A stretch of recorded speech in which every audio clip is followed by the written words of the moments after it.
Esa camioneta tuya, ojalá que nunca se te rompa. El día que se te rompa te va a costar 3 o 4 mil pesos. Ese motor es candela y es eléctrico.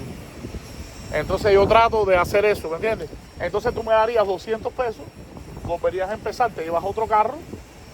En el caso que me lo hubieras comprado a mí, te llevas otro carro y nada más te va a costar 200. Y me vas a entregar el carro roto. Y yo tengo que tener la solución para ese carro. Ya yo me quedo con el mojón. Y tú vuelves a empezar. Entonces con el dinero que tú diste en el tiempo, yo voy a tratar de arreglarla. Si me queda algo, bien. Si no, también. ¿Ya me entendiste cómo funciona? Te mando después fotos del tablet. Mándamela. Y el precio es lo más importante. Porque si veo que el motor y la transmisión me sirve para otra gente, para otro carro, entonces lo asumo. Cuando es Toyotica no, porque Toyotica camina, ya eso le resuelve a cualquiera. Y se lo doy barato igual.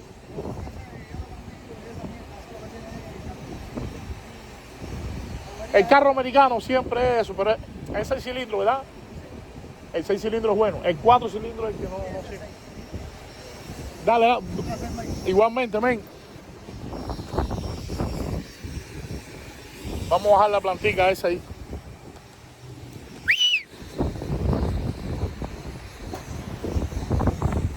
Ayúdame, flaco, vamos a bajar la plantica. Dale, vamos.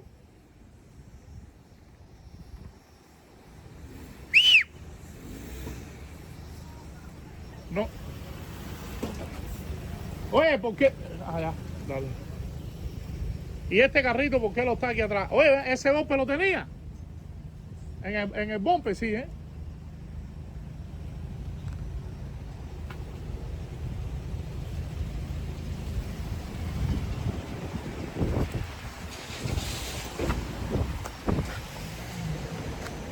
Oye, yo creo que ese no va a hacer falta, flaco.